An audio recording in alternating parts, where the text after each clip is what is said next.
up for the topic today. We've got some things to get off our chest. But first, we're going to talk about what we're drinking. I want to know who has the more exciting drink tonight, David or Mariah. Which one of you has the most exciting drink tonight? Exciting? I don't know, exciting, but it is different than what I've ever done. Oh shit! Okay. What you got? What's different? I'm doing. I also picked this out specifically because of how this episode went. So I just went full tall can hard seltzer. You have to explain how that ties into how this episode went. Because it's like just went all in, tall boy. Like, oh, normally usually have a small little drink, so I picked a big drink. Gotcha. What flavor is it? It's strawberry lemonade. It's their bolder flavor. Because remember, like 2 episodes ago, like don't drink White Claw, they're trash. So Truly has a bolder flavor, like more flavor hard seltzer. So it's actually a lot better. I'm not a Truly or White Claw person. I can't do it. No, bolder flavor. So it's I have to go specifically bold flavor. Truly. Yeah, they're like black cans. So how many ounces is that? 24. Damn. Ounces. So 24 ounces of Truly. A strawberry lemonade, bold flavor Truly. It's actually good. I recommend it. How much sugar is in that? How much sugar is in it? No sugar? 2 grams in the whole thing. Oh. What's the alcohol percentage? It says 5%. There it is. I mean, it's a seltzer though, so I mean, it's not supposed to be like. Maybe I don't know if it's 5% per serving, so maybe it's 10 in the whole thing, or if it's 5 in just the whole thing. I'm gonna get some when we go tubing, so you can try one. No, thank you. Okay. I'm gonna bring my beer and float along happily. David, what you got? What you drinking tonight? I actually tried. So I made a Kentucky Mule, which is I like Kentucky Mules. Bourbon and ginger beer, and it is delicious. Nice. I know. I don't like vodka mules, or I don't like regular mules because I'm not a vodka person. But I will drink a Kentucky Mule all day long. Man, you go to Glory Days. It's kind of like a chain restaurant, like kind of like an Applebee's. It's a bar. Mm-hmm. Yeah, man, Kentucky Mule and some wings. That's a night. That's a night. Yeah. I just asked what you two drinking. I'm not drinking. I went to a bar after work. Today's Whiskey Wednesday at the bar, so it was that limited reserve. So I had some of the KO Distillers bourbon. I had 2 or 3 of those. So nice. They're good, right? They're distillers. It is. I just saw that because I was wondering where it was because when I want a bottle. So from what I was paying, it's right beside where Helena went to swim practice at. Nice. Yeah. What I was paying for a glass of it, I was like, I might as well just see how much it is for a bottle and just invest in it. I think the regular bottle is a 4-year, and what they're serving at the bar is a 6-year. So it's really good. I don't know what the difference will be between the 4 and the 6, but very tasty. At the distillery, I think it's like $70 for that reserve bottle. Yeah, I will go. It is worth it. Very good. So I had 3 of those. So I was like, water for me for the rest of the night. Nice. But very tasty, and it has pizza to go with it. So I'm in a good place. Good. Yeah. I'm in a good place. Episode 8, lowest rating to date. IMDb. Eric's work. Eric's employer, Mariah. I think it has like a 4.8. Before we start talking about, did this episode deserve a 4.8 rating? I think that's where it is, but not at all. Out of 10? Yes. No, not that low. I mean, okay, I guess my question would be, where have the other ones landed? Like, this is 4.8. Are people giving the other ones 9s, 8s? Like, yeah, like 9s, 9.5s, 10s. Across the board? I think before this, the lowest one was that 6 in that one episode, but that's because it was review bombed because they kissed. Yeah, small folk. Before that, everything else has been pretty up there, 7s and above. So this was a low. Yeah, not below. I wouldn't put it below like average. No. Okay. I was just wondering how before going into it, because I know there are some feelings But I across the board. But think say, it do was you want our numbers right now? No, I was just I was trying to Okay. see where the vibes were before we went into this. I If just that don't makes think it was a sense. season finale. Like I don't That's fair. Yeah. Okay. I can see that. I can see that. Okay. All I right. love it. Well. Oh, so then I'm anxious to hear what you want to yell about because I want to yell at the people who did not love it because what is wrong with y'all? But I'm not going to yell. okay. Yeah. Okay. Interesting. Yeah. All right. Well, I don't have the platform to yell at people yet, so okay. just gonna Mm. calmly snipe throughout. And Well, let's get into it. So I hope you have your scope ready. Unless you're that Turkish hitman, you don't need all that. You're first just of all, he's ready not to a go. hitman. He's an Olympic athlete. Who moonlights as a hitman? Oh, does he for real? Turkey just He needed looks like someone it. in this category Huh? and pick that man off the street. You Right? Coming up with the No. silver medal. just did it. He said Both eyes I'm a natural. open. I don't need any equipment when you're a natural. I'm a natural. I don't need equipment for. And I felt that.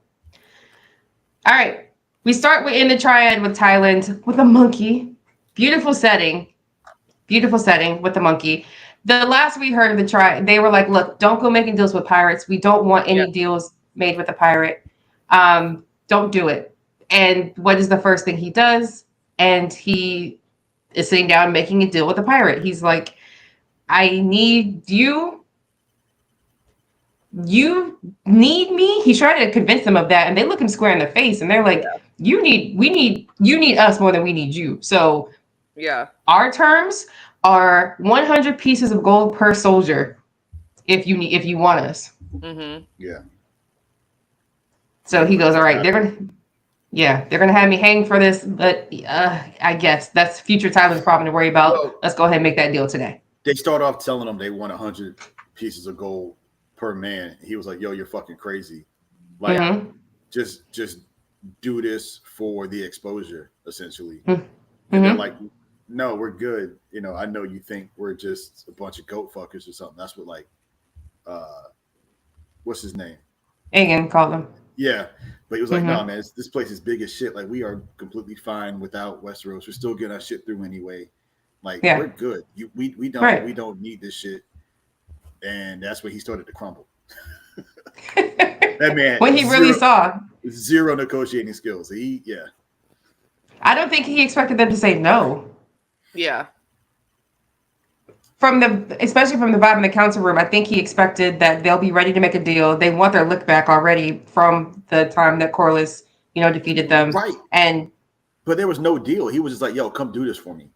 And they're like, "Yeah, 100 pieces of gold a person." He was like, "Nah, just do it off vibes." And they was like, Why? that's another weird thing, ass. Yeah.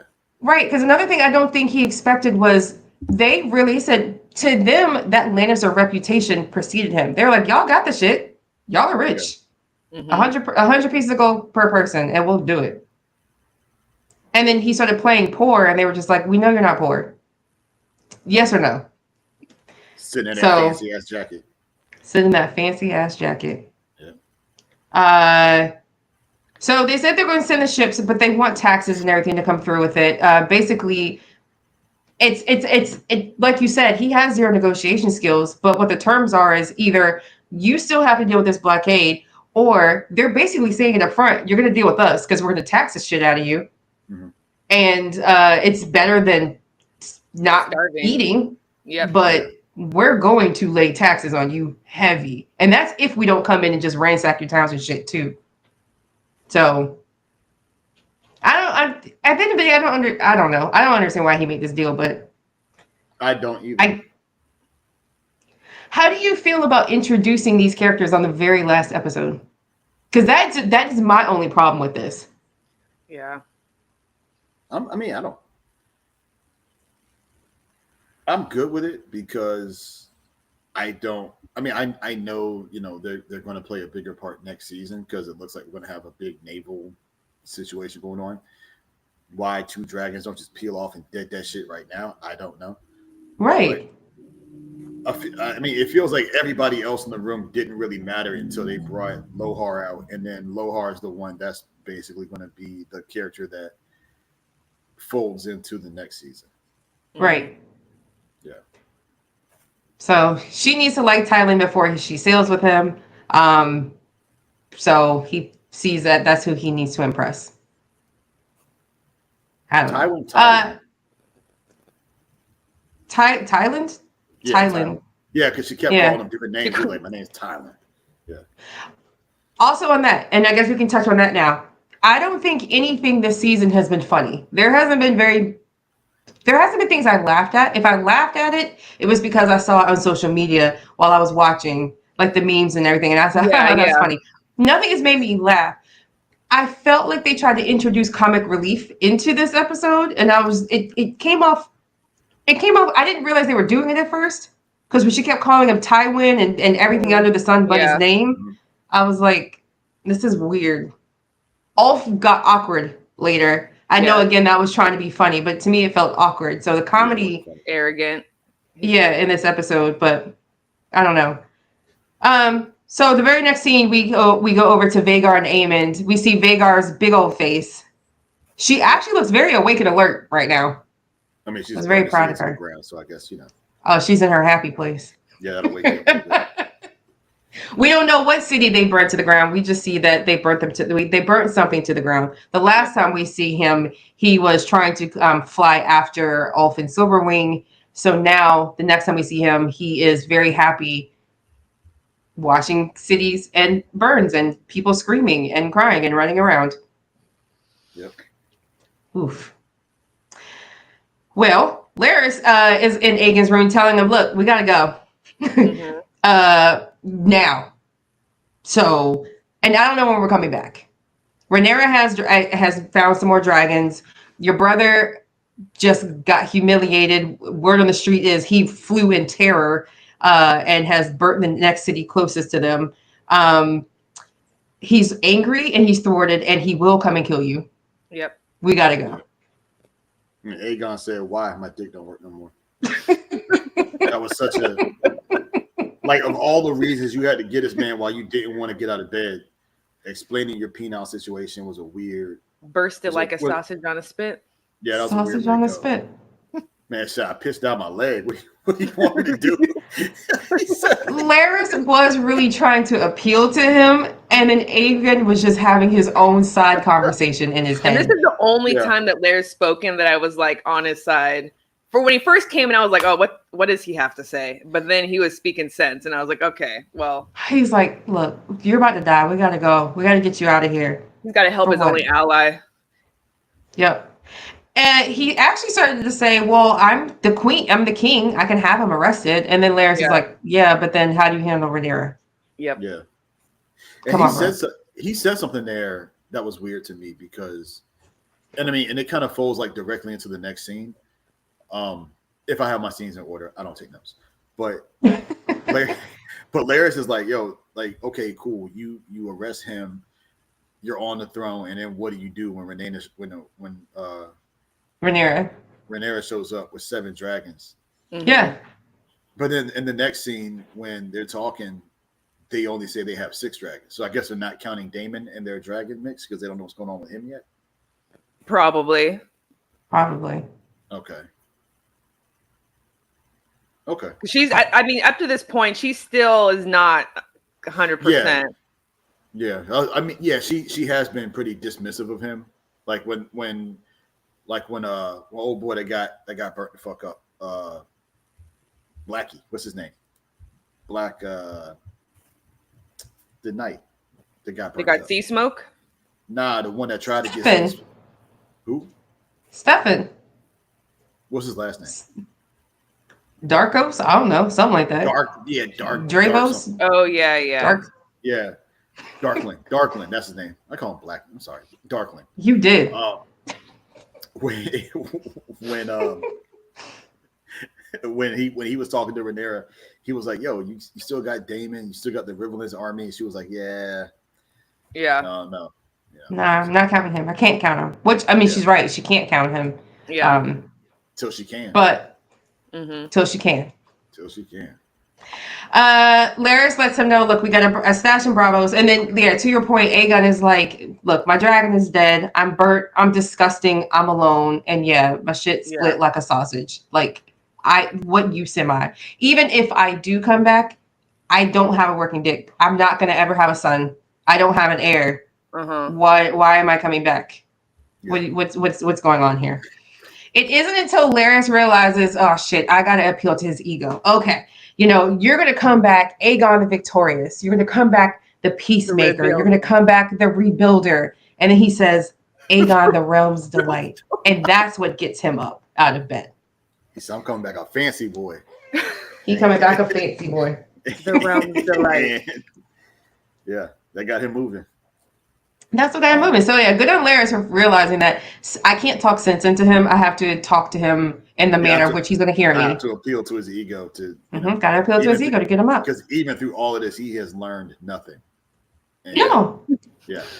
You saw how I was feeling straight bad for him. I was like, oh, poor Aegon. And then here he comes today. Like, yeah, why am I getting out of this bed? I ain't shit.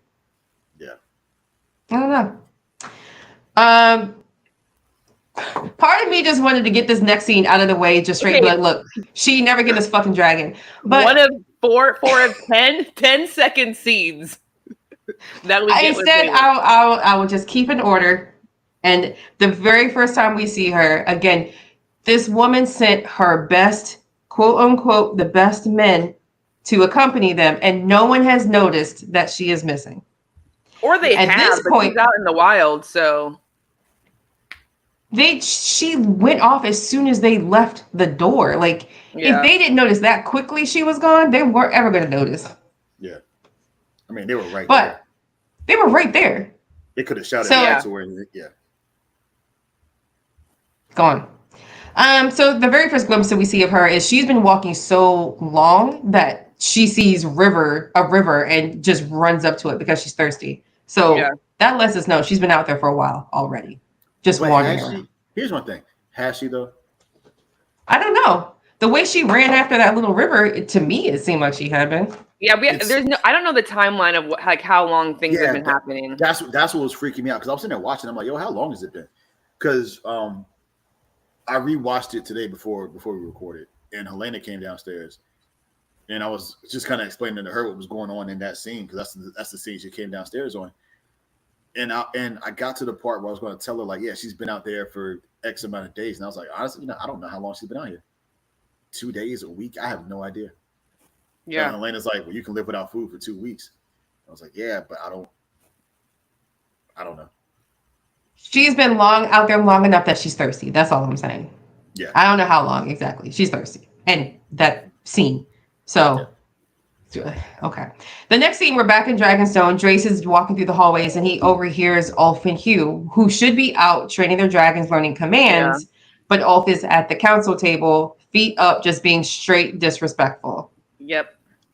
He feels like he's owed this, just this moment of sitting here like this and just to feel like a hot shit.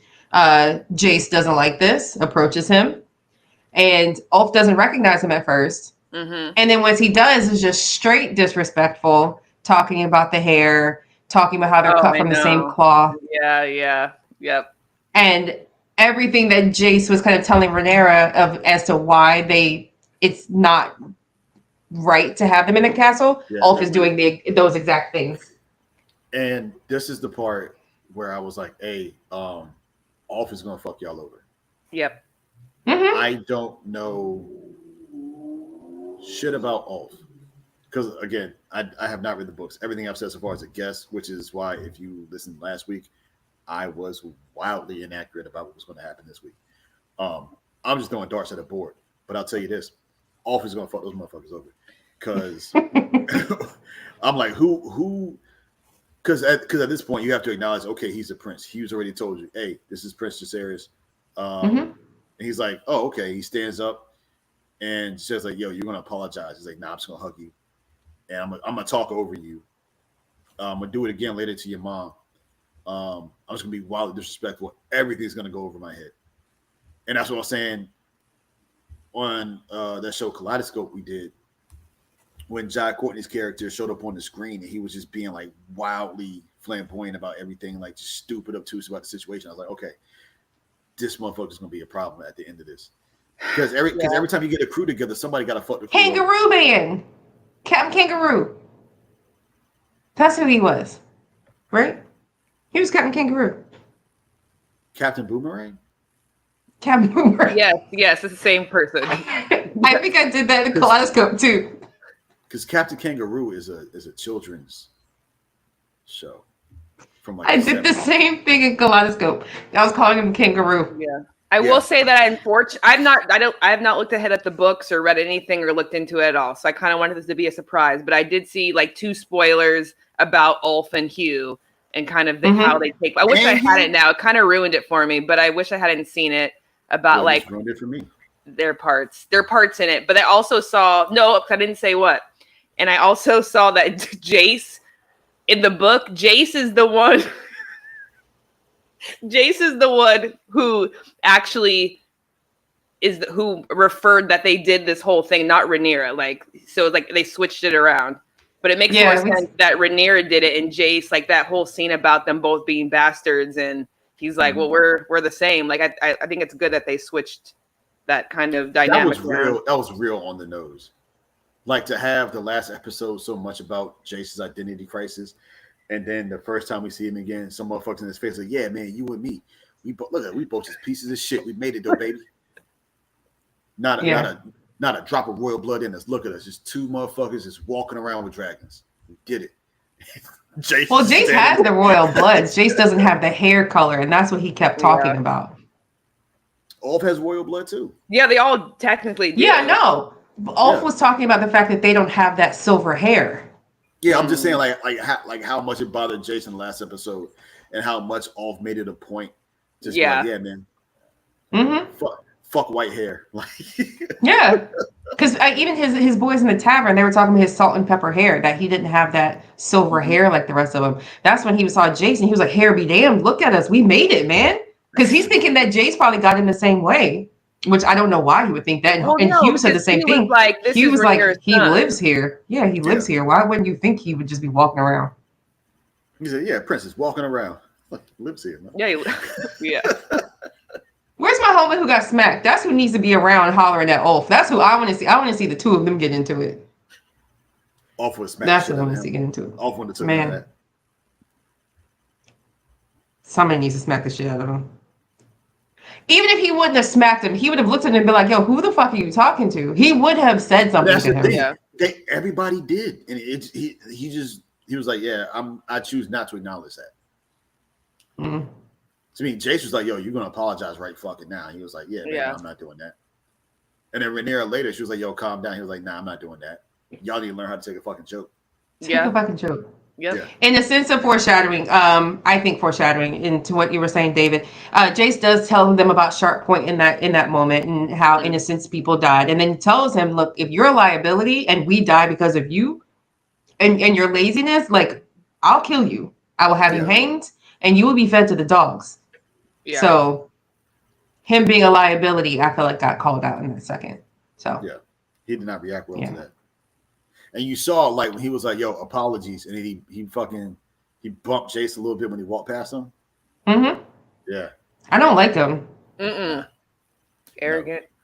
But he was in the bar too, like when in the early, scenes and like, oh, I'm, the heir or I'm, relative. Like he was arrogant then as well. So I mean, he was. Till Aegon walked in the room and then he sat down and shut the fuck, or he stood up and shut the fuck up. Well, but yeah, now he's just being like openly, something. Yeah, like he's got a dragon, but like nigga, like the dragon's not in the room with you. Yeah, like he's not ready to beat you up. You got dudes to your left and right. Everybody's got a sword. You got a little knife asking for quail, and you about to get tossed up. Like it don't make no sense. Yeah, but I'm skipping ahead. My bad. That's all right. Next we see Rey and Corlys. She's trying not to get ahead of herself, but you can tell she feels like she's got it in the bag. We got these dragons. Like, I feel really good about this right now. Corlys has to remind her that, look, Vhagar is not your only threat at all.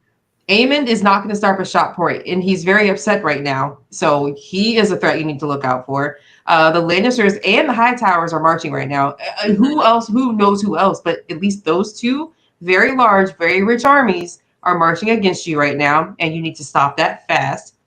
There's another dragon that's over there. Even though you don't think she will ride, you don't know what they're going to do. Just the other day, you didn't have any dragons, so who's to say that this dragon isn't also going to be added to the mix somehow? And then let us not forget Daemon. We have no idea what he's up against. So calm down. You don't have this just yet. Interesting that somebody had to tell her that. You have to strike now. You have to strike hard. You have to strike fast. Well, I mean, it's weird that somebody has to tell her that until you figure out what she's just done. Like, what she just did was the equivalent of getting LeBron James and Kevin Durant and Steph Curry on the same team. You just assume that's wrapped up. Okay. Well, like all of them like 10 years ago. You assume that, 2014, you got a 2014 LeBron, 2014 Steph, 2014 KD. You figure that's a wrap. What are they going to do about it? And then you're like, yeah, but hey, they got a bunch of Eastern European motherfuckers, and they're all like, they've been playing together since they were 4 years old on the same national team. It can go sideways if you're not careful, which is what Corliss is trying to tell her. And I think she kind of picks it up in the end, maybe. But I hope she does. I feel like she doesn't, because every time she kind of talks about it, like, she seems more calmer. Because in the last few episodes we saw her, she was, I can't win this. I can't win this. There's nothing I can do. I'm not going to get this. I can't do it. Now, ever since she's got these 3 dragon riders, when she talks, you can hear the smile in her voice. Confidence. Yeah. She's trying to hold it in. So she's much more, like you said, she's much more confident about the way everything is turning in her favor. Yeah. To me, another thing or foreshadowing, maybe not, I'm not sure. Corliss tells us that he's now renamed his ship. The ship is no longer the Sea Snake. That the ship is now called the Queen Who Never Was. Which was his wife. That's what they called his wife. But I also, like you said, but also it's Rhaenyra as well. Not just that, but then I realized, so a sailor is super, super connected to his ship. Like, that is their life, right? As soon as he said, I renamed my ship, I was like, can you do that? Well, he said the old ship was like, he like doesn't I just mean, is it bad luck? Is it a bad omen to rename your ship? So I looked it up. But the name's kind of long. That's the only thing I could think. Like, you can't paint that on the side. Yeah. And they usually go on the back of the boat. So like the queen that never was, like. Okay, yes, I will say that. That is very long to paint on the back if you need to paint it. However, renaming your ship is a bad omen. It's a superstition in sailing history that you don't rename your ship for 2 reasons. The first, more practical reason, I got it from How Stuff Works and I looked it up, is that the name of your ship is tied to your behavior. So if you're out here causing trouble and changing your name, it feels like it's being done on purpose to try to hide what you're doing. They track the history of your ship's behavior with the ship name. So if you're out here changing it a whole bunch of times, God only knows what you're out here trying to do and get away with. Now, the more fun, less likely, like, actual thing to happen, but what they did was, the superstition goes back that Poseidon or Neptune, whichever Greek or Roman history, maintained a ledger of ship names. So when you christened your ship a ship name, Poseidon or Neptune, whoever, wrote it down in his little ledger, and that's how he knew what your ship was. And that's how he knew to keep it safe when you were sailing and everything like that. If you change the name of your ship, he doesn't know that's your ship and can't keep you safe. So as soon as you change the name of that ship, you're sailing with a new ship, he has no idea it's you. And God, good luck, because God only knows what's going to happen to you. So the gods are not looking after you or your ship once you change that ship name. So there's a whole like christening ceremony that they can go to redo it and make sure that he sees the ship name, like, champagne, putting some to the east and the west and making sure it's the right direction. Neptune? No, Corliss. Oh, Corliss? Oh. He might. I don't know. He might have done it. It would have been better if he would have let the bald son name the boat, because that's who he's trying to like. Naming the boat, even that man ain't naming shit. Do you know he would have named that boat? God, and even the Deadbeat or some shit like that. Like I wouldn't want him to name that boat Sweet Meat. That's what he would have named it. Sweet Meat. He said, "Y'all are out here eating sweet meats." He would have called it the Sweet Meat. He said, "You have fur on your shoulder." We're not there yet. Oh man. Yeah. Yeah, Buddy let him have it. Yeah, he But did. yes, Good for definitely him. some foreshadowing with the name, I'm sure. Yeah. So. Yeah. Yeah. I Super hope quick, he had a. because Uh-huh. I don't want to bring that much levity into it because when we actually get to that part, did anybody look up sweetmeats to see what they are? Because he specified that they were a dessert. I started to. And I was Yeah, like, he what's said after sweetmeats a dinner. dessert? I started Yeah. to, but I was meant, way like, more treats. into. I was way more into the whole lore on changing that name. That's what got me. But yeah, let's look up sweet meat. Sweet Yeah. meat. I thought it was just like a fun It's a name sweet- for like. It's a sweet delicacy prepared with sugar, honey, preserves, candy, cakes, pastry. Oh, Any I mean, sweet meat. it's- delicacy. Yeah, I kind of wish I hadn't looked it up. The thing in my head was way more fun than what it actually is. The original meaning of sweet meat was sweet food. So who knows? Man, get out of here. Anyway, maybe because it's savory and not it's sweet, so it's not savory. I It don't know. also says in Old English the word meat, but like spelled METE. So I don't know. Why would he? Anyways, Yeah. Okay. Well, it's sweet. that was anticlimactic. So, see, all right, so he let's should have move on. stuck with the superstitious boat names. Yeah, I thought he had some like weird like dessert meat. I was like, I've never heard of this before. This. Candied bacon could be a sweet meat. There you go. All right, I'm just going to assume that's what it was. Okay. You eating candy bacon and we starving? I eat fish every day. Like my entire life was just fish and cold. And he put it too. He said, "Yo, your son is dead. Your daughter's dead. Your wife is dead. The motherfucker, Your grandson.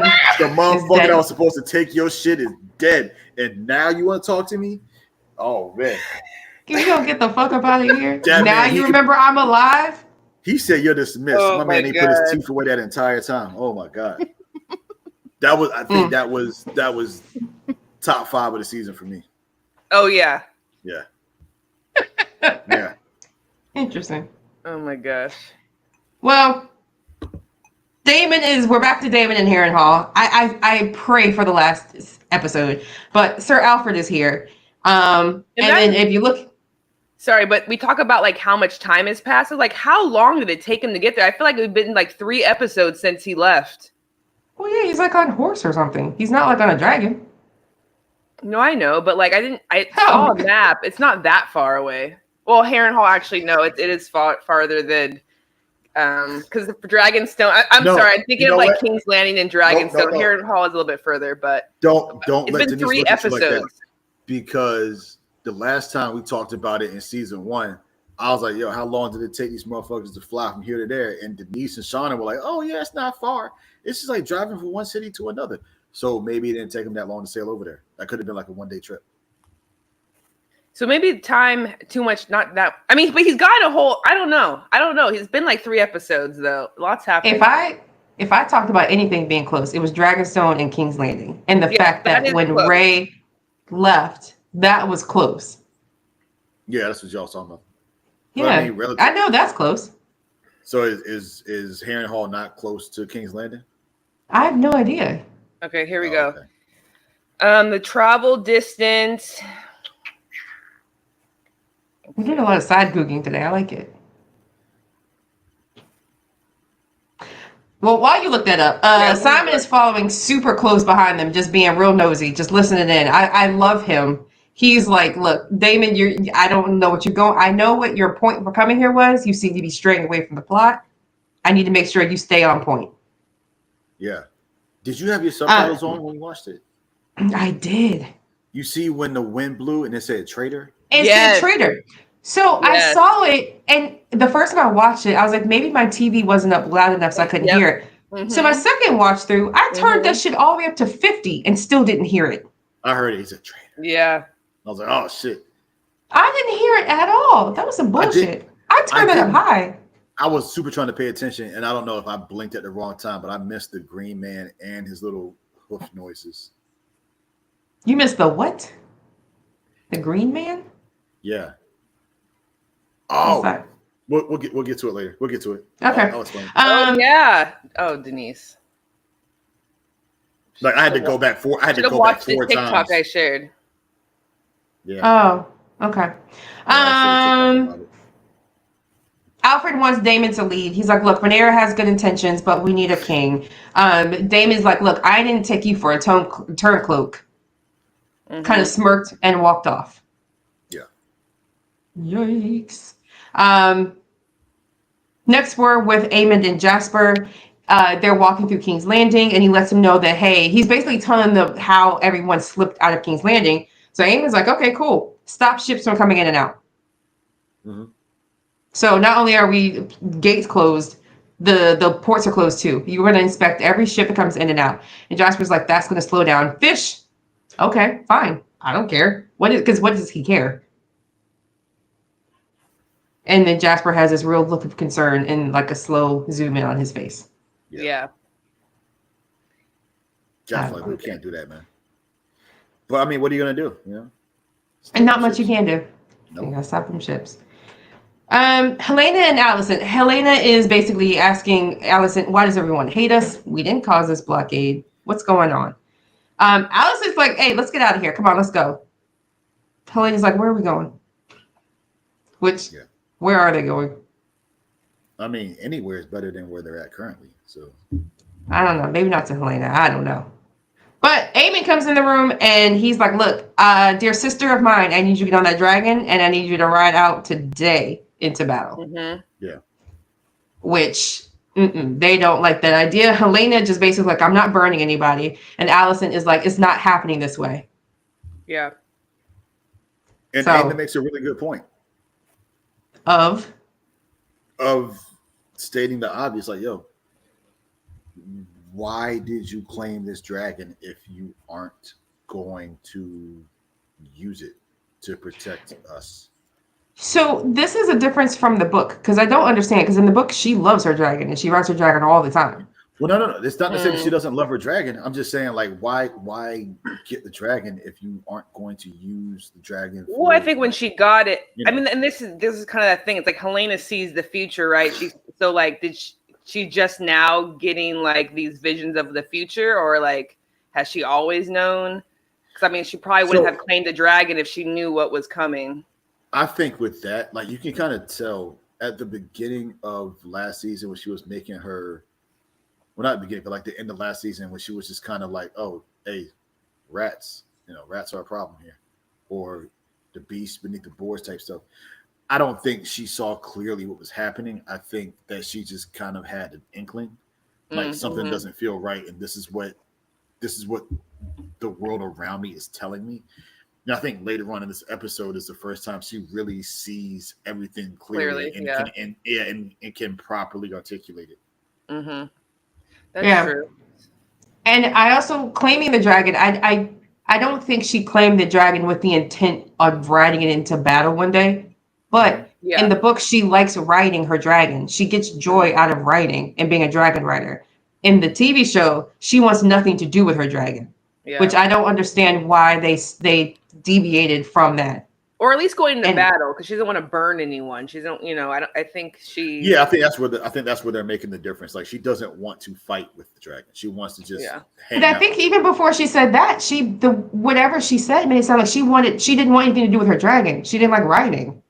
Oh, I don't know. Let alone I won't burn anybody, but she doesn't like riding.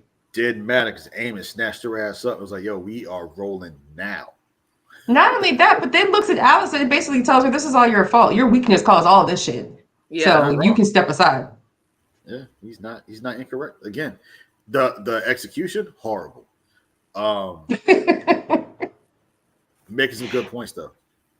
Everything Aemond is doing right now, and to Allison's point, is out of humiliation and he is just reacting. Oh yeah.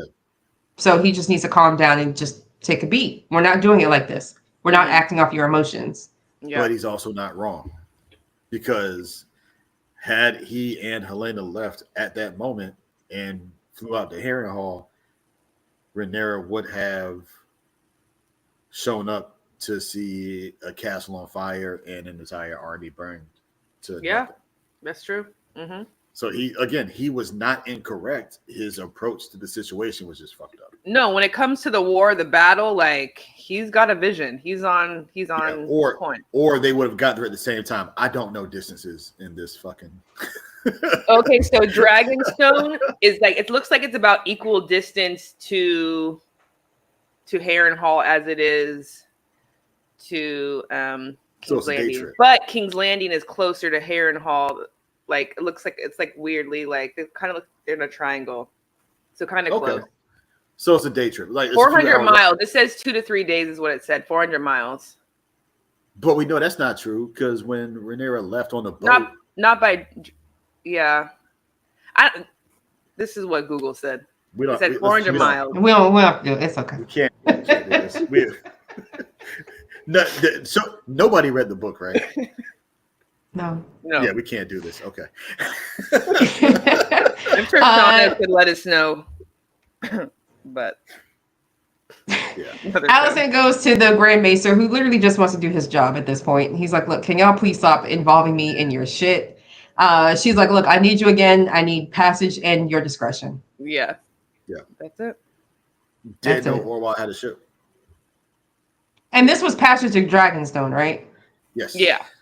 Okay. I was just making sure because I didn't know if it was the Alicent passage, but this is so we don't know this yet in the episode, but this is passage of Dragonstone. Yeah. We're out in the woods. Crispin is smelling his favor or Alicent's favor, and then next thing you know, he's got a sword. he's got a sword to his face. David, I'm gonna let you take this because you will narrate and kind of weave us through this a little better than I will because I'm just like ugh. Okay, so essentially, Gwaine figures out that Kristen has been knocking down his sister. He does not appreciate it. And he tries to hide it behind you don't have any honor because you're a white cloak and you're the hand of the king but really what it boils down to is he doesn't like the fact that Kristen was rocking that thing. And Kristen maybe 2 weeks ago would have responded differently, but at this point, Kristen is a shell of a man. He's been doing nothing but smelling that handkerchief and listening to Straight Like Run. He is straight emo right now. He doesn't care about anything. Straight Like Run? Straight Like Run is an emo band from. Don't worry about it. Okay. But if you do decide to worry about it, listen to Existentialism on Prom Night. It's a great song. And it pretty much levels out what Kristen's going through at the moment. Because like you see the sword pop up and Kristen kind of sees it and he flinches. But mostly he's just like, yeah, look, okay, so it's truth time. Fine, it's truth time. Yeah, I fucked your sister. I love her. Basically, she saved my life. And that meant more to me than my duties, which I'm really struggling with.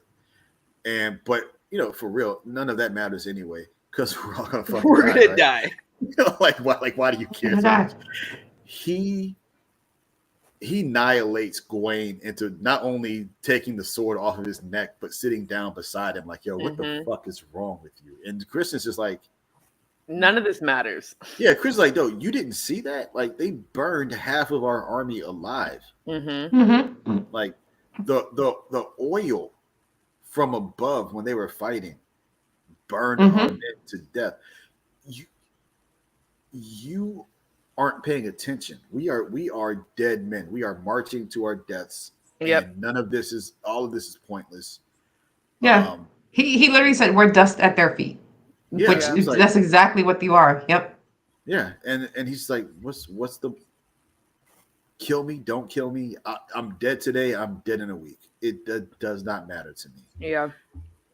And not even kill me, don't kill me, but if you kill me, you're gonna have to tell people why you killed me, and that doesn't only dishonor me; it dishonors your sister. So. Well, he said that 'cause he was like, "I'll send you to the wall." He was like, "You could."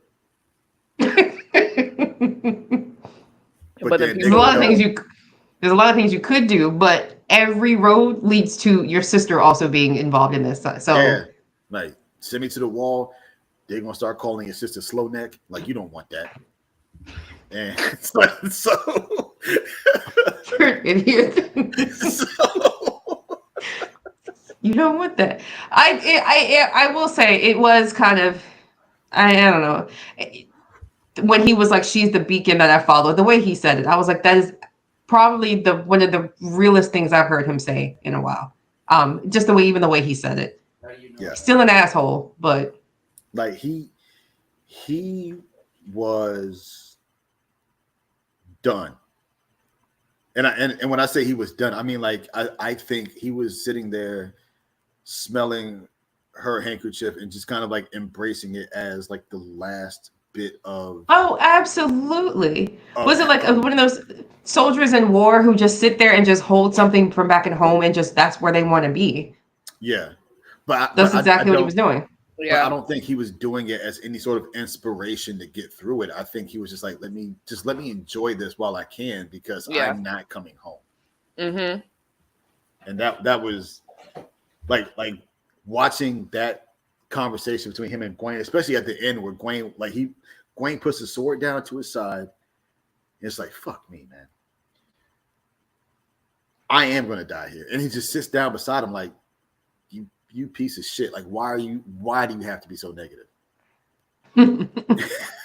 Yeah. Well, we're back to Thailand and his lady pirate. They're mud wrestling, and he wins. I didn't enjoy the pirate scenes, so I don't really have much to say about them. No, They were just I didn't care for him. scenes to I me. got nothing. Yeah. Yeah, they were just scenes.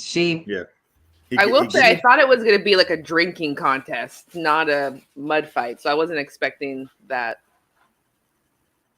I don't think he was either. He backhanded the fuck out of her though. I will say that. I only figured mud fight because the preview from last week he was in the mud. I was like, okay. This Oh, I remember before the season, sometime early in the season, you thought that was Otto in the mud. Don't worry about it, but you did think that was Otto. I know. It's I okay. probably did. We're back to Jace and Bayla. Jace, this whole pouting situation. Bayla's like, look, please stop pouting. And while he's pouting, he's like, I'm not pouting. The mongrels are just ruining his life. He that's all he can think about. Why are they here? I can't do it. And Bayla's like, look, prove to them that you're worthy. If this is what you need to do and you're the prince, take your place by your mother's side. Act like you want to be here. Act like a prince. Also, maybe parse that shit out after you have won the war. Please. Because right now you got 3 more dragons and your biggest concern is whether or not people will see you as the heir to the throne. I know. Live through this. Live first. Then address that. Yeah. Then address it. Make him a knight, give him a castle somewhere to fuck off wherever. And let him live. Ulf the Conqueror, give him a fancy name, whatever you got to do. But just let him go. Ulf doesn't want to be king. Hugh doesn't want to be king. Ulf wants a few bad bitches in the castle. Hugh wants to take care of his wife and build a nice shrine for his dead daughter.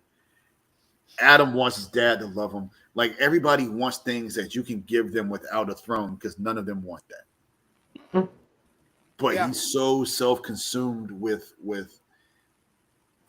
people assuming his own shortcomings that he's become a liability and he doesn't even realize it. I think. Oh, go ahead. I think it's because of like last season. There were whisperings, but then there were people who said it straight to his face when he was back in the throne. I feel like he's starting to get nervous about if we do win this and I'm back up in the front, I'm going to have to deal with that again. People not only whispering behind my back, but saying it to my face. Like the dude that Daemon killed when he was yelling at him, like he was like, this kid is he's no Valerian. Yeah. Like he's not. So I think part of him is we are probably going to come out of this. And if we do, I'm back at that again. where I have to defend myself. Yeah, very self-conscious about the bastards. I mean, they're bastards, and so are you. And so he's very self-conscious and very, he just has no he has no confidence. I mean, that's why people act like bitter or jealous, like, or the way he's feeling is because he's like, oh shit, they are like me, technically. Yeah. And like, to me, in that sense, it wouldn't matter what happens after Rhaenyra takes the throne, because her son would be the heir, regardless of who she decided to have that son with, because she didn't self-conceive. He's not going to be a full-blood Targaryen. Yeah. I mean, I don't know they have those, but those guys are way younger and they're out of the picture right now. Mm-hmm. But nobody's going to care that he's a strong and a Targaryen. They're just going to be like, okay, well, he's next in line. But for some reason, he seems to care. I don't know. I think it's more so that these bastards have claimed dragons. Like that's like, and Why like that. Like that? Well, I just mean like that. Bastards. That's more where his bastards concern is. That felt strong, like the mongrels last week, Mariah. The B and the S. It was hard. That was a hard R. She bookended it. That's where his concern is. The dragons, and they claim them. So. Ooh, pearl clutch. All right. Well, again, Baylor's over it. I'm over it. We're all over it. Jace, man the fuck up. Stop pouting. Yeah. Be the prince that you're supposed to be. Yeah. So that's all we want to know. We're back in the cold. Rhaena is sleeping. Bayla, we can move on. She's hiding behind a rock. And also, I've been calling this girl Rhaena. I think her name was Lena. It's not Bayla. Isn't she? Bayla is this. Bayla's the other one. Bayla's in trash. Called her Bayla the whole time. What is her name? Bayla. Her name is Lena. Handled all of this shit a long time ago with her dragon. Okay. Her name is Lena, right? Because I in my notes have Rhaena. Bayla. But I think her name is. I think she's Lena. Controlling Jace the whole time. Yeah. Okay. Or is Lena the mom? Oh boy. I don't know. Somebody's sleeping. The one without a dragon is trying to hunt. She's sleeping in the cold right now. Yeah. And then Tyland is singing sea shanties, and the pirate is like, "Yeah, I'll stay with you, but I want babies, so have sex with my wives, please." Like how many? Cutscene. Which I don't understand that. I don't. Again, was that supposed to be a funny? It was supposed to be moment. Funny. Yeah. Oh, okay. Because I was like, "What do you mean? Why does the number?" I didn't. Okay, it was a funny moment. I did think the part that I thought was kind of funny was they were all like, here, and he's like, to friendship. And everybody's like, the fuck? Yeah. Yeah, that was weird, but I don't know. A few claps. To friendship. Oh, get out of here, weirdo. Okay, we're back at Dragonstone. Ray and the Dragon Riders and Jace and everybody, they're at the table. Rhaenyra is toasting to them. She wants them to fly out to Old Town and Lannisport in 2 days. Bayla and Hugh are kind of taken aback by this because some innocent people are about to die. Yeah, I think this is where she loses Hugh for a second, because he's like, yeah, I'm not. You want me to do what? He's like, yeah, we really can't. He's a small folk. These are his people. Like, yeah, like we really can't, avoid it. And he's like, yeah. I think in Hugh's head, he's thinking he's going to go fight an army. Mm-hmm. And she's just like, go murder these civilians for me. Yep. And I'm like, I'm with Hugh there. I'm like, why? Yeah. We have to strike fear into them, so we're going to go kill a bunch of people who have nothing to do with this. Yeah. Yep. That's what we're going to do. Jace tells him it's hard, but it can't be helped, and that the enemy's will needs to be broken, is what Ray tells them. Yeah. Yeah. Ulf is just being awful, just being just flat out just disrespectful, no manners at all. Again. Yeah. Yeah. I don't know. And it's not funny. He can take on Dragon Vhagar himself, him and Silverwing, because she's a fighter, that one. So. And it's weird because as the newest motherfucker to Dragonstone, they come out, they pour him a drink, and he's trying to be slick at it. He's like, oh yeah, taming the dragon is thirsty work. It's like, motherfucker, they know. You're sitting at a table surrounded by people who know. Yeah. Because he's just trying to fit in. Yeah. Very weirdly. except for you and the other two new guys, everybody else at this table has had their dragons since they were babies. Like their dragons all grew up with them. They're aware. You're not in the cradle with them. That dragon, like they literally grow up together. Yeah. Like you were impressing no one. I don't like him. I'm sure, even as a book character, I think he would irritate me. I don't like him. Yeah. I'm not a fan. Then we get a raven from Harrenhal. Daemon has an army raised. Simon fears treachery. She grabs Adam, and they're out of there. And here goes Jace pounding again. Yep, I know. Jace, why'd she choose him and not me? He walked up with that note from that raven, and Jace was like, "Okay, what's the deal?" And she got up, and Jace sat back a little bit, like, "Oh, I guess. All right, we'll catch up. We'll catch up after your powwow." But then she breaks the powwow, and she's like, "Adam, come on!" And Jace is like, "Oh, not me. That one." So interesting, because you're talking about people that are eventually going to fuck things over. You don't think Jace will eventually fuck things over? I don't. I think Jace. Okay. I mean, if this isn't a spoiler, because genuinely I don't know. I think Jace is just going to die in battle. Well, I will say, to fair, we know how the book goes. We don't know what they're going to do with the show. Well, I don't know how the book goes. I know how the book goes, I guess, because I've heard them talk about it in Game of Thrones when they say, "Yeah, everybody fucking died. It was terrible. Yep. We fucked ourselves over to the point where we wiped out all of our dragons and our bloodline, with the exception of the two of us. Like, we're it." Mm-hmm. So I have to imagine that everybody dies in this conflict. I'm not 100% sure. But if I had to guess, Jace dies. I think Ulf flips. Either Ulf flips to the Greens, or Ulf just says fuck it and goes to Essos and just has a dragon in Essos, which seems like he would fit right in.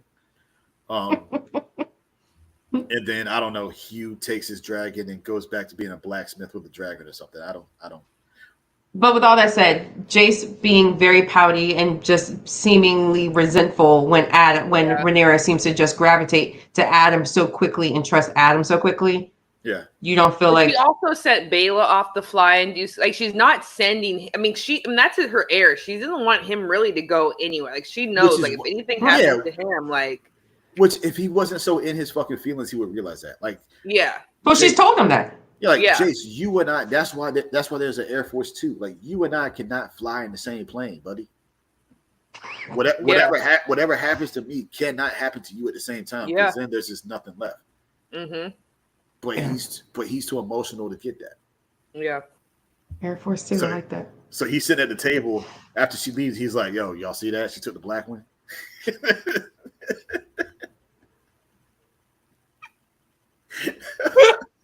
Like that'll make y'all mad. Y'all didn't want to go. I wanted to go. Y'all didn't want to go.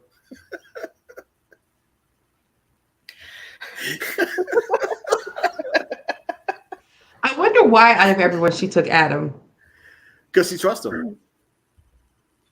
Because Adam has been respectful. Because Corlys trusts him. Corlys trusts him. B, the first thing he did was bend the knee, like, "Yo, I am yours." Yeah. C, at the table, he was wild respectful. He didn't question shit. When she said, "Yo, we might have to kill some women and children," he was like, "Gang one." Yeah. Hugh questioned it. Ulf was an asshole. Bela questioned it. Bela questioned it. You can't send Jace. So if you know you got somebody down the ride, let's go. Yeah. Okay. Well, we're back in Harrenhal. Daemon is sleeping. He wakes up and Alice is sitting on his bed. And she's like, "Look, I think you're ready to see your future." He touches the tree and he touches it in the bloody part. Like, did he have to touch the bloody part of a tree? I mean, I think he was straight for the blood. Was going to get to him anyway. But before this, as they're walking up to the tree, that's the part where you see the Green Man. Yeah. I'm glad I didn't see it then. I don't want to know. No, okay, it's a little piece. Like it barely it just happened really quickly. You see someone walking. Yeah. So nope. I don't want to see nobody walking. Super quick background on that. It's not scary. But when you look at the map, there's a place called the Isle of Man. Nobody can get to it. Like they tell you in the book, like, we're not going there. We're not going to like over explain this island. Humans can't go there. But it's from when the the humans and the fair, whatever they're called, like the mystic beings from before, whatever. They made this deal, and then the green men are kind of there protecting the island. We don't know what they are. They're like either humans with like antlers on, or they're humans and the fairies mixed together or some shit. Mm-hmm. But they live on that island, and they are the protectors of these trees, pretty much. Okay. And so, seeing that one just kind of legitimizes everything that's about to happen to Damon. Like it's not just another vision. It's not just some bullshit that comes from drinking the frog poison or whatever she's been feeding him. Like this is a legitimate vision that he's about to have. Okay. Yeah. Did he see that green person? I do not know. If he Yeah, he did a hard to great tell. job of not acknowledging it. Okay. Well, like you said, like he told Sir Alfred, this place will have you howling at the moon. So he probably saw it, didn't realize it, or didn't think anything of it. That's also possible. Yeah. He sees his vision. The end of his vision, there's a few things he sees in there. Now, the end of it is racing on the throne and Helena talking to him. Yeah. So we're both making that same face at the same time. Like, what the fuck are you doing here, Helena? And she's like, look, it's all a story. You're one part of it, and you know your part. Yep. And well, after that, it smash cuts to her on the balcony, right? Yep. It smash cuts to her on the balcony outside saying, you know what you must do. Yeah. Yeah. So she's actively talking to him while she's standing outside. Yeah. That's what I took from it. Yeah. Yeah. That's what I took from it too. Mm-hmm. Did you think that White Walker looked like Damon? A lot of people think it looks like Damon. No. I didn't. People are trying to make the connection that is Damon. It's got a big forehead, but it's not Damon. Okay. I don't know. I just was wondering. That's the But I connection feel people are like making in to it. Game of Thrones, we do find out that the White Walker is Targaryen, right? Why? Because that was in I the guess show. was that part of the lore that the White Walker was used to be? Because if I remembered right, when the Children of the Forest had old boy up against a tree and they stabbed him, I thought it was this dude with like brown hair. Yeah, I didn't think it was a. I didn't Another think side it was goof. Targaryen. I thought it was just dude. It says no, they're not Targaryens. The White Walkers are an ancient race of humanoid ice creatures from beyond the wall. So I guess that answers that. Is David a White Walker question too? No, he's not. Okay, so yes, Helena is outside and she's talking to Damon, and Aemon walks up to her and he's actually trying a much softer approach with her this time. Last time he came hard and strong. This time he's very soft, walking up. He goes to touch her and then just pulls back. Yeah, that was. And he has a tear in his eye. Yeah, because he knows. He really. Yeah. No, go ahead. No, you go. You were about to say. You were about to say the same thing. No, but I said he knows it's just wrapped up. I think. Mm-hmm. And I think that he put so much of his sense of worth into Vhagar that he's starting to see everything just kind of tumble around him, because you notice like when he's talking to Jasper in the hallway, that's it. That's the whole council. Yeah. It's Jasper. He sent Tylen away. He sent Larys away. Lairs, yeah. Orwell's handling the king, so he's not really there. He sent moms away. And you talk about alone, like he's alone. Yeah. And he's looking across the field and he's looking at the Monstars and he's like, yo, I need help. Mm-hmm. And he's like, yo, let's do it. Let's just go to Harrenhal. Let's just do this shit right now. And boy, she hits him with some truth. But real quick, because going to reach out for her and then just pulling back, like you noticed it too, and you said that was great. I I've tried not to feel bad for Aemon because he really is a monster. He is absolutely just ridiculously awful. Yeah.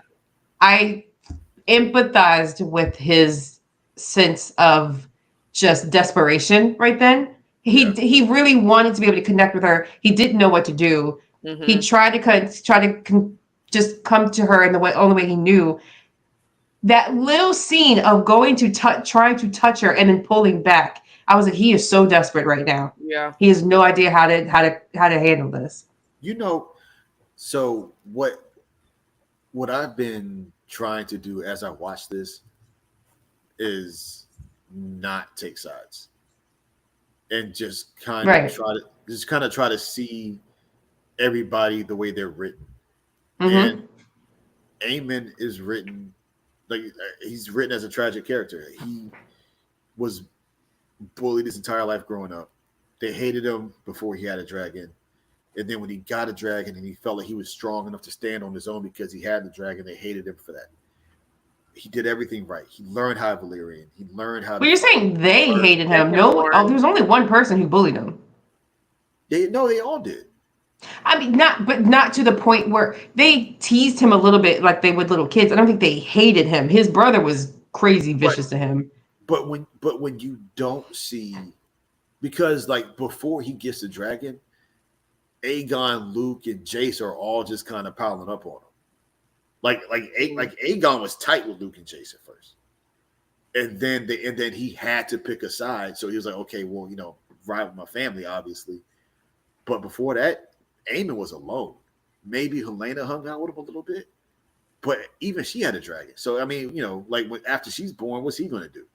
Mm-hmm. So when you look at what that turns him into growing up, as like Corlys said, to Daemon last season, like, we're both second sons. Like, we got to earn everything that we fucking get. Aemon had to figure that out faster than most. And I think it embittered him. And his mom, I mean, she may as well just not been there. I think she would have done less harm if she had just left and gone back to Hightower with her other son, because she fucked those kids up nicely. And so he's got all of that working against him, and then he's put in this position where, okay, I've done it. I've learned philosophy. I've learned politics. I've learned leadership. I've learned how to fight. I've learned how Valyrian. I can talk to my dragon. Uh-huh. I have to put these things to use for the good of the realm and to show everybody that I'm not just some fuckhead that is just here because my brother's king now. And then all of that falls apart.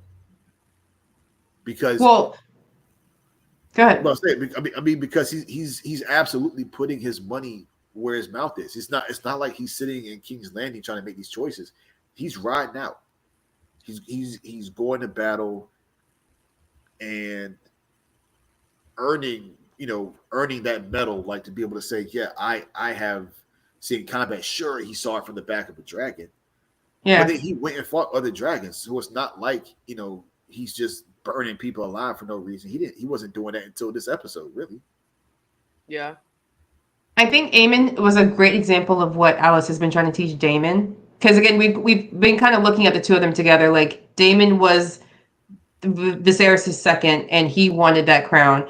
Mm-hmm. Aemon was Aegon's second, and he wanted the crown. One of them didn't get it, and one of them got it. Mm-hmm. Alice was warning him, this is a burden you don't want. If you're not intended to having it, you shouldn't have it. It's not going to work out well for you. Yeah. And we're seeing that live and in action with Aemon. He got that crown. He shouldn't have gotten it. He wasn't the prince that was promised. Or, he didn't, that whole fire of ice, ice and fire.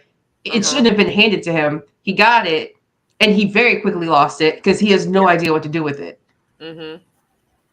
So that's that warning that plays out just in front of our face. But Helena tells him, like, look, you're going to die. Yep. Oh, no. Actually, he says, go do this. And she says, what, are you going to kill me or burn me like you did Aegon? Aegon. Yeah. Uh-huh. And he's like, I didn't do that. That's a lie. And she said, I saw it. Yep. You burned him and you let him fall. Aegon will be king again. He's yet to see victory. He sits on a wooden throne, which I thought was a wheelchair, but I guess that's not a wheelchair. I think it actually was a wooden throne. And you'll be dead. You were swallowed up in the God's eye, and you were never seen again. And then he says, I can have you killed. She said, they ain't gonna change shit. Do it. Yeah, They ain't gonna go change ahead. that fucking thing. She said, I will see you in hell, buddy. She walks off on. Do it. Kill me. Yeah. Everything I just said is gonna come true anyway. Yep. Aegon will be king again. He's yet to see victory. Which I bet right then he's like, I should have fucking killed him when I had the chance. Yep. I'm surprised he didn't go off looking for him right then. He's got bigger things on his plate right now. Go Yeah, ahead, say, and again, he's still, as far as he knows, he's still got 7 dragons to worry about. Yeah. So you can't add killing the king to the list of things that are troubling you at the moment. oof. Aemond. We're back at Harrenhal. We're laying down. We see Caraxes. He sees the homies fly over. He lets out a thank God. Yeah. Finally, someone showed up. Get me the fuck out of here. get me out of here. He sees the homies fly up. Sir Alfred is looking at Daemon walk up to Rey, and he has a little smirk on his face because he thinks that Daemon is about to tell Rhaenyra, look, I have this huge army. They're bowing to me. I mean, that's just what it is. So well, even sorry. before that, I mean, when she walks in, like everyone's looking at her like either who the hell are you, or like no one bows, no one nothing. Everyone's just like, why are you here? Like, yeah, they didn't announce her when she walked in. Nobody nope, kneeled.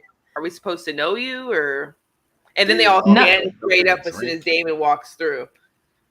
Yeah, They all stand straight up, but again, I just watched Alfred's face because he actually kind of smirked. Oh, yeah. He actually kind of laughed.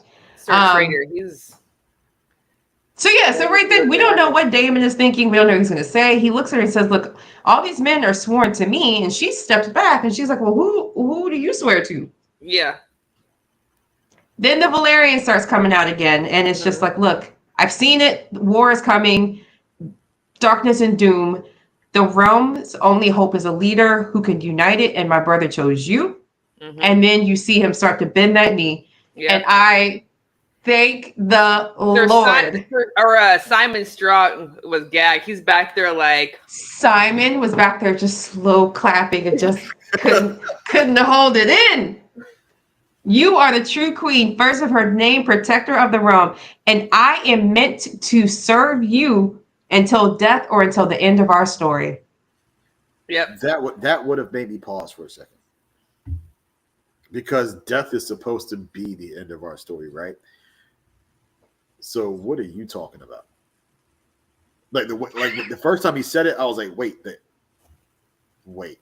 Well, maybe because he saw that vision of the future, so maybe like. But he dies in that vision, huh? He dies in that vision, so that's the death part. But it's not the end of their story, like the end of their story necessarily, the end of their bloodline. Maybe he thought he was the White Walker. He did. Oh. Or what Mariah said, yeah. That could have also worked too. I don't know. You know. But, and who knows at this point? We're all just grasping at straws. Yeah. We're at the mercy of the people of not even HBO Max. What are these people called again? We're at their mercy. So God only knows. All the men at that point bend the knee except for Sir Alfred, who he does that cartoon. No, he does, but it's slow. He's looking around like. Yeah, he does, and he eventually runs. He ducks out during the. He leaves. You're right. Yep. When Daemon turns around, it's like, we fight for our queen. He tucks tail and runs. Yeah. Immediately. Because I mean, if you're him, what are you gonna do? Because you just told the motherfucker that's getting everybody hyped up that you want the queen replaced. Yeah. You got to get out of there. Yeah. Gotta get out of there. Yeah. You're no good there anymore. Rey tells him, leave me again at your peril. Leave me again at your peril. And he says, I could not. I've tried. It was a nice moment between them. It was. Their moment was my favorite. Not even like the whole men rounding the men up. I liked their moment between the two. Yeah. My favorite. I put that best scene. That was my favorite scene of the. That was your favorite scene? Yeah. Damn. Mine too. In this episode. Yeah. When I saw it, I was like, yo, you didn't forget. Like, you just forgot he choked the shit out you. Yes. Yeah. I mean, I guess it was sweet though. It was sweet. If we're Chris Brown in this situation, if we're getting about the domestic violence. Oh, okay. Anyway, we're moving on to David's favorite scene, Corliss and Alan. They're leaving for war soon, and Corliss wants to patch things up with Alan. Also, and then says 5 words that sting Alan to the core. I'm trying to help you. Yeah. And then has the nerve to try to dismiss Alan when he starts to show emotion. I mean, no offense, you can go. Yeah. And Alan is like, fuck that. Yeah. Here's why I'm mad. Yeah. He said, "You're gonna take. Here's why I'm mad. All of this." Yeah. But Corliss stood there and took it, which yeah, he did. Which I mean, a little bit of guilt, I think. Yeah, I mean, it was all you could see on his face. It was all guilt. Like he felt everything that Alan said, and he knew Alan was right. Yeah, he was like, I had to watch you. Like you knew I was your son, and you just walked into my market with your other kids to buy you little candied bacons and shit. I'm out here eating fishtails. If I can find anything to eat.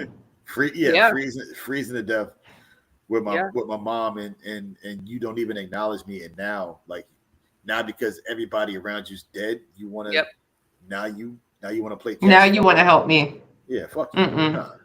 Yeah. Nope. I feel like his staying is Corliss needs somebody, and he's very smart. He needs help.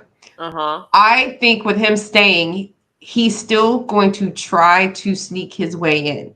It's kind of like a Laris in the situation where it's like, okay, if I can't talk to you this way, I'm going to have to talk to you a different way. So I feel like he's going to still try to help, but not let him know that help came from him, or kind of just try to wear him down. I think. I don't know. You don't know? I don't know, because when we get to the end, when we're doing that montage and everybody's doing their thing, okay, and they're selling out to their boat, Alan is staring daggers into his face. Oh, okay. I don't think I caught that, but Alan hates the fact that he's even on a rowboat with this motherfucker. Well, no thank you to your help. And if I don't die in this war, I'm going to continue this as I have been, alone.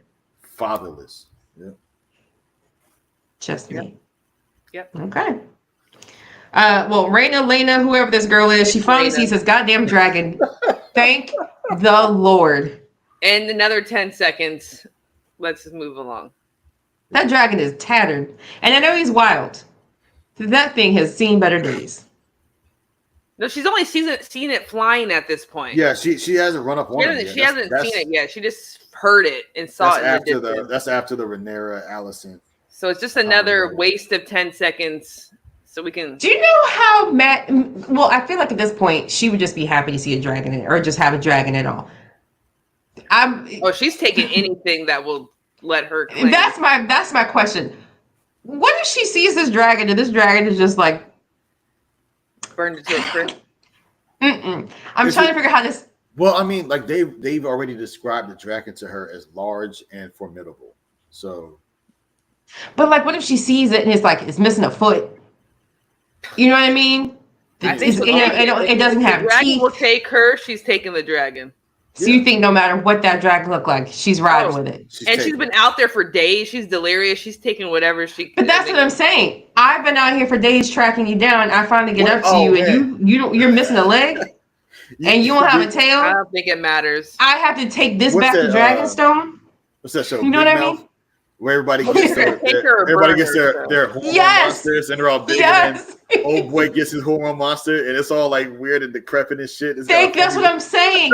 Yes, and that's the dragon you bring back to Dragonstone. Like, hey guys, I got a dragon, and everyone's like, "The fuck is this?" It's almost like that's what you left Rhaenyra's kids for. She sent you off with one mission. If they could somehow make a dragon laugh at another dragon, I'd be done for. Like if he showed up, if Sheep still had showed up and and what's her name? Sea Smoke just started laughing, like an audible laugh. like Something. like she But pulled I'm up, just and you see and his Sea Smoke done. something. I'm just like you went against the queen's wishes to run out, get this dragon so you can fly it back and look useful. Because if you come back now, you need to come back with some fire shit. Yeah. Like you can't. Yeah, You left her children. Yeah, exactly. yeah. So You I gonna mean, come back? if I had to throw, I think she gets the dragon, she catches up to the ships, and she helps them somehow with the dragon. No, I think she Okay. comes in like one of those like perfect moments where they're like struggling, and then you see her come on in and like Yeah. try to save. So the you day. think she's going to the war? David thinks she's going back to the kids. No, yeah. Well, I mean, I think the kids in the war at this point are going to be one and the same. I think because Okay. because in that montage, right, they're getting on a ship and trying to go to Pentos, right? The kids? I didn't Yeah. see them. No, Unless I'm saying when the kids left the Vale, they were going to get on a ship and go Yes. to where Damon and his wife were before in Pentos. Yes. So they okay. are sailing towards the fleet of pirates that's sailing towards the Sea Snake. Okay. I see what you mean. Okay. Got it. Yeah. Okay. We've got Ray and Mysteria. I mean, again, I don't know. Yeah. Don't let the realm fall to those who want power over peace. Yeah. Okay. Yeah, I think she's another one that's going to end up just being like, yeah, I didn't mean none of this shit. I hate all royal people, and fuck you, and fuck the Greens, and I just wanted to see all of this shit burn down, and she's just gonna go off to being whoever she was in the first place. Yeah. Okay. Yeah, because she's like the way she's talking to Rhaenyra, she's not talking to her like somebody. Because sorry, like weird accent aside, I really feel like she does care about Rhaenyra? regular people. Oh, Yeah. yes, small folk. Mhm. Yeah, and Rhaenyra's telling her, like, yeah, I have to kill all these people for this shit to happen. And Viserys like, yeah, sometimes you got to kill a few thousand people. I don't think that's where her head's at. No, yeah. That's not at all what she means. Yeah. Yeah, No. yeah. Well, we got Ray in her bed. Knock on the door. Hey, you got a visitor. And lo and behold, who is it? Show of hands if you thought it was Alicent. Oh, that's right, because she needed a boat. So maybe, Yeah. I guess. But okay, fine. So, No. so I guess everyone knew. It was No, I Alicent. was not thinking that the first time I watched it. No, that's. I wasn't either, because when she was asking for passage, I thought she was just trying to get out of the castle, like with Helena. I didn't think same. Alicent's going to be in Dragonstone. Oh. And if I'm Alicent, I'm like, bitch, this is where you live? Like, Nene, girl, get your, we're going to go find you a home. Get out of here. When she This said is- discretion, I was like, okay, yeah, she's gonna go see Ray. I just thought she was trying to get out. Alicent thought they were doing with this shit, basically just pouring her heart out. Look, I've been doing this whole thing this whole time.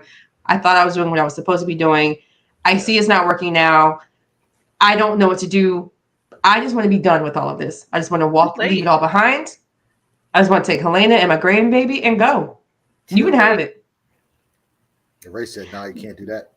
Nope. Which I'm like, as you're saying this out loud, as you're saying this out loud, you don't hear how this is too late. Like you just told me a few weeks ago, this is too late. Yeah. It's not too late though, and that's some bullshit.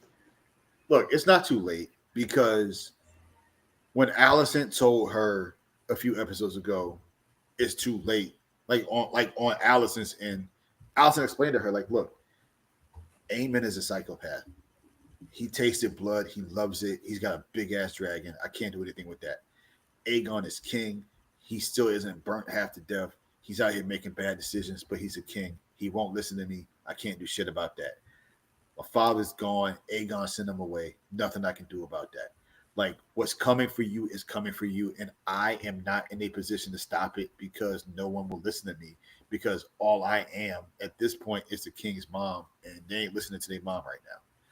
Rhaenyra is, for all intents and purposes, that everybody on Dragonstone and in Harrenhal and the Riverlands and in the North, at the Wall, a few other places, the queen.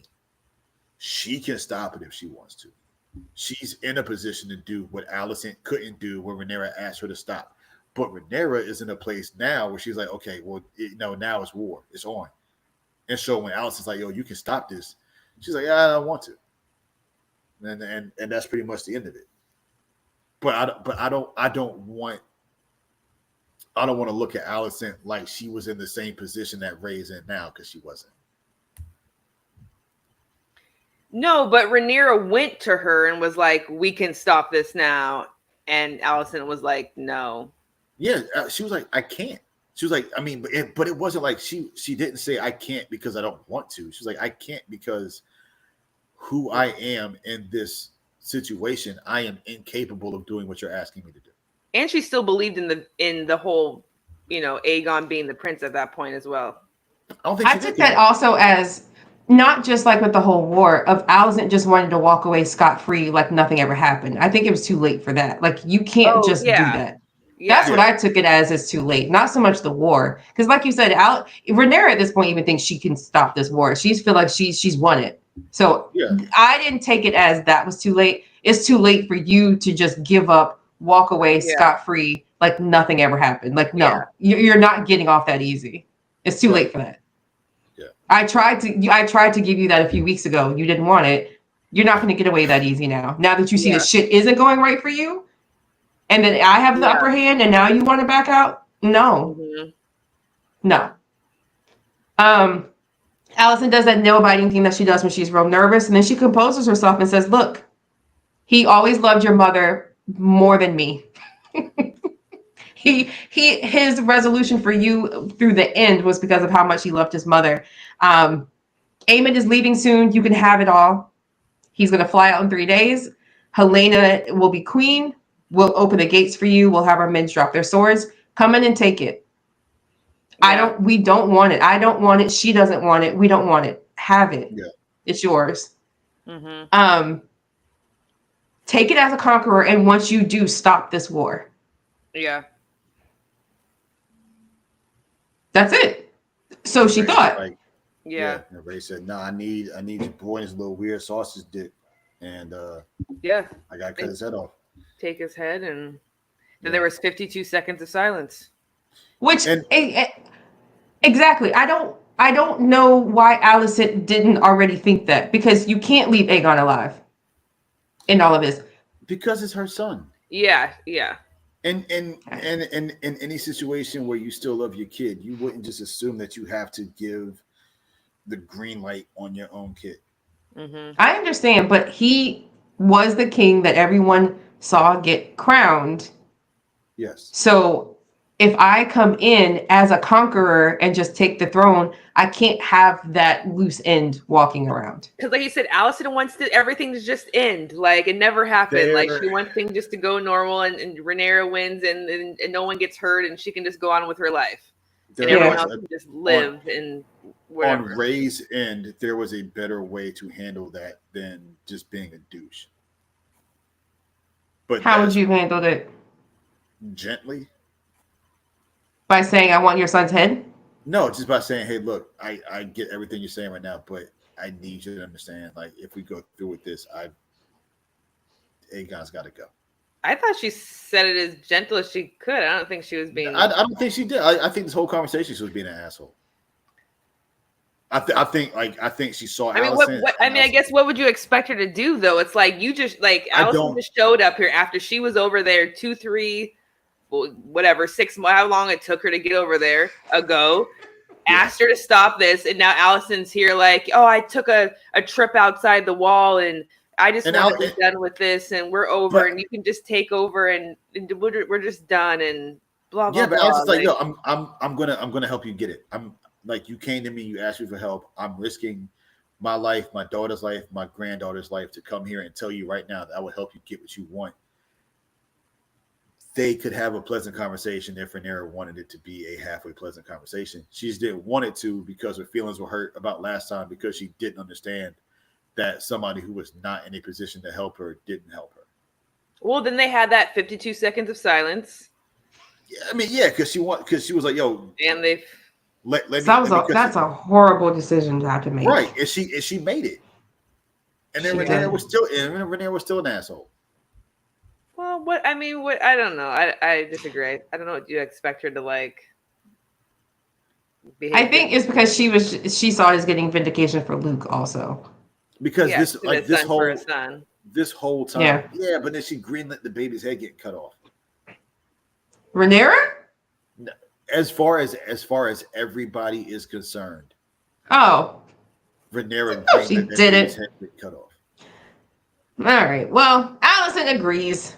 And she sure And as then shit Rhaenyra- didn't make, just real quick, she sure as fuck Uh-huh. didn't make any attempt to clarify that shit with Allison. She made no attempt to say, hey, that wasn't me. Yes, she did. When back in the when they were praying. No, I'm saying like she's like, yo, son for a son. It was like, yeah, but I mean, we already did that dance when, you know. Yeah, she should have said that, but Rhaenyra did tell fine. Allison that I didn't have that baby murdered. That wasn't me. She did tell her that. No, yeah, but I mean, I was talking about like in this conversation when she's telling Oh, me, yo, well, she's not. I'm gonna kill your son in front of everybody. I hope you're good with that. I think she had to kill him in front of everybody, but yeah. I don't know why the son for a son line came out, but I don't see. I guess the killing in front of everybody. I don't know. You got to get rid of Aegon. Yeah, but I mean, kill him in front of everybody. How does that ingratiate you to the people if you cut his head off in front of everybody? That's just saying, yo, stop asking about it. Tradition, I assume. Yeah, don't ask about him. Don't try to put him back in power behind my back. There's none of those uprisings. It's me, and that's it. Don't worry about it.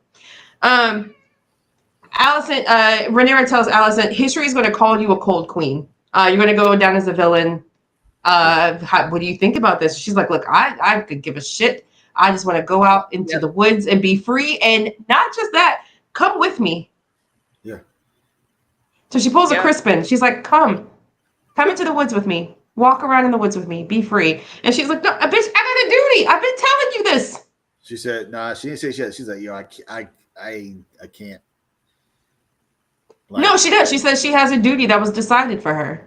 Yeah, but when she was like, yo, come with me, she was like, that's something I can do. Yeah, it's like, I have this duty, but I can't do that. I don't know. So just like Crispin, she's like, nope, I can't do it. So she doesn't go. And that's it. Allison walks away. Actually, no, Allison, and then Rhaenyra's like, what do I do with you now? Allison, what the fuck did you let me go back to do this deal that we just made? What do you mean? Right, but I mean, like, and that's what I'm like, why does she have to ask that? I'm sorry, like, this whole conversation to me just made Rhaenyra seem like an asshole. No, and I think that's exactly what she wanted. Because again, she feels like she has the upper hand. Yeah, she does have the upper hand. Yeah. Well, now we get a whole montage of scenes. And this is, I think, the other part of how I think it's too late. Because there's a lot of things going on right now. So we've got Hugh, Adam, and Ulf putting armor on. Mm-hmm. And again, a bit of foreshadowing. We see action shots from the back of when they're putting armor on. People are kind of in front of like different scenes, but Hugh is in the same shot of like battle axes and swords and stuff. So I was like, I don't know. You look like you're up to no good. Rhaenyra is running to this dragon. Mm-hmm. Yeah, she catches Allison. She does. Well, yeah. I don't know what's happening with that. Allison is walking out. The High Towers are marching with Darren, and we see his dragon is following along. Very pretty blue. The Old Beards are marching with the Stark banner. The Lannisters are also marching. Mm-hmm. Daemon is walking around looking at his army, and we didn't touch on it, but they kept talking about the part he's meant to play, and the part he is meant to play is being a general, just a leader to men. He is very in the zone, very focused. He's happy. Mm-hmm. So that he's right where he wants to be, right where he needs to be. We see Allison again. Mm-hmm. Then we see Tyland on the ship with the pirates. Mm-hmm. Then we get that scene David was talking about where Adam and Corlys are sailing, and Alan is just staring daggers into that motherfucker. Into Corlys. Rhaena sees the dragon eating, and it sees her and lets out a roar. Yep. Otto was locked up. The shock of the whole fucking episode, like 5 seconds of Otto. 5 seconds of Otto. Someone walking into the jail, and he looks up with just, how long has he been in there? Probably since he Not left. the right time. I mean, I get they want a cliffhanger, but like that. But then again, that ties back to my other thing. Like, how the fuck long has it been since he left? I don't know. Not just that, but enough to have a beard. I don't know how long that With- takes to grow. with who he is, you would think that someone in that prison would be like, look, I got your man. If you give me a certain amount of money, I'll get him out. Like, who has him? Yeah. I don't know. I don't know. Allison's walking again. Laris and Aegon are hidden in a bird wagon on their way out to live their best life until he can come back safely. Allison walking again. We get the shot of Rey underneath the history books. She's going down into history. And then we got Allison looking out to the sea. And that was the season finale. That was the season finale. And we have 2 more years. 2 get the next season. years. 2 more years until next season, and then we only have 2 more seasons. Like, they couldn't have been recording through this whole time, or like filming through this whole time. Like, they're not even starting filming till early 2025. Yeah. Oh, really? Yeah. Yep. That's like what's happening. Well, because now. they're doing a whole other show first. Oh, that's right. That's right. The Seven Kingdoms show. You're absolutely right. Night of the Seven Kingdoms comes out next year. So. Mm-hmm. Oh man. Well, that's where we are. Yep. So they said we thought season 2 was gonna be all about war the way season 1 ended, but now they're like, look, season 3, all war. Yeah, Get ready for it. That's what they said. I mean, and they kind of don't have a choice. Like I was listening to a podcast about it, and they were talking to one of the creators. He was like, look, I mean, wars take a long time to set up. He was like, we don't just say, okay, we're going to war, and then motherfuckers start jumping out of helicopters. Like, you have to rally troops, you have to build armor, you have to build weapons, you have to strategize, you have to get them from one place to another. He was like, what the fuck did y'all want? No, I get it. I was fine with it. I just it's a long time to wait. We left on I think an underwhelming cliffhanger to me, to where when it starts back up in 2 years, am I going to remember all of this and then feel it and then want to be there on night 1? I'm sure I will be, but sure you will. Yeah, I mean, I don't know. Yeah, if they do their job as storytellers, you'll still want to. Okay. Well, satisfied with the season? We're good with it? We're happy? Yeah, I'm happy. Okay. Better than season 1? I don't remember. No, I don't think it's better than. I like season 1. I miss Viserys. I miss old Daemon, old asshole Daemon. Yeah, but I think Patty's a big part of that for me. Like, Patty's a big part. Yeah. The way he was sticking up for Daemon and then threatened to send Daemon back to his wife. Daemon eventually killed him. There was a lot. Yeah, there was a lot of happening in season 1. Yeah. Okay, well, we're done with it. We don't think it's. I don't like. I mean, okay, so I'll say that Emma as what they're doing with the role, I love. Character-wise, I am really starting to not like Rhaenyra. I think that's the point. Yeah. I mean, I'm sure it is, and it's working, but that was weird to kind of get through, and by the end of that episode, I'm just like, you know what? I don't fucking like you. Yeah. I don't like anybody. I'm here for the dragons. I'm here for the dragons. You know what's weird? I like Larys. Larys is my guy right now. Only from that one scene. Yeah, but then, like, at the same time, I'm like, Mariah is. I'm like, what's he cooking? If I had to pick a character, Simon Strong. That's who I love. Simon. Him. Oh my Jasper? God! I need more of him. So much more Simon. And then the dude that got smacked. The 3 of them. I just want them to go off on an adventure together. Like a Golden Girl situation. They just get a castle somewhere. Just put them in the castle. I could watch them all day. They're just dealing with day-to-day shit. Oh my gosh, I could watch them all day. Have Allison in there with them or Alice in there with them. I can watch it all day. I'm good. All right, well, we wrapped that up. Yep. We're done. We're off to bigger and better things next. Yeah. Hey, So- real quick before we go, I need your number. What would you rank it? What's your rating Episode, for it? season. No, the episode out of 10. I don't know if we've ranked the other ones, but This wasn't my favorite. It wasn't my least favorite. Yeah. It might have been. I will say I did check to see how much time I have left in this yes, episode. that was the and first time I ever checked. Mhm, Yeah. I had never checked in any other Uh-huh. episode. And I Okay. even on Yeah. the rewatch, when I knew what was happening, I was Yeah. still checking how much time is left. I think I had like Um, 38 minutes left when I checked, and I was like, dang, like this is But then I got happy because I was like, well, it doesn't go all the way to the end, so I really probably only have like 20 minutes left. Because of that, I'd probably give this one a 7. that I was thinking 7 too. Mhm. Okay. And David, to answer your question, because you did ask us who was a character that we were like, man, you're gonna fuck this up somehow when we were watching something. Yeah. Star-Lord for me. I never liked him. As soon as I Okay. saw him, I was like, this guy is just a fuck up. He's gonna fuck something up. Yeah. And he did. He fucked up real bad. Yeah. Do you know James Gunn said that he wouldn't have let that happen if he was directing it? Of course he wouldn't have. Yeah. And I was like, okay, you didn't even know your own fucking character because Starler would absolutely do some shit like that. Star-Lord would have absolutely done that shit. And he did. Yeah. So Okay. that's my character. Mariah, I don't even know if you thought of somebody, but For this season or this episode or just like the season? no. In general, in life. Anything Yeah, that like- you watch when you saw that Oh. character, you're like, oh, you're about to fuck something up, aren't you? And then they do. No, I did not. I was just thinking about the show when he asked the question. I know this was a general Okay. question. Okay. But Ulf, obviously. I mean, like you said earlier, Oh, like he's yes. the only I mean, he's just like Oh, yeah. very obvious, like character is probably gonna do something selfish. Yeah. Yeah. Okay. All right. Well, Mariah, you want to wrap us Yeah. up?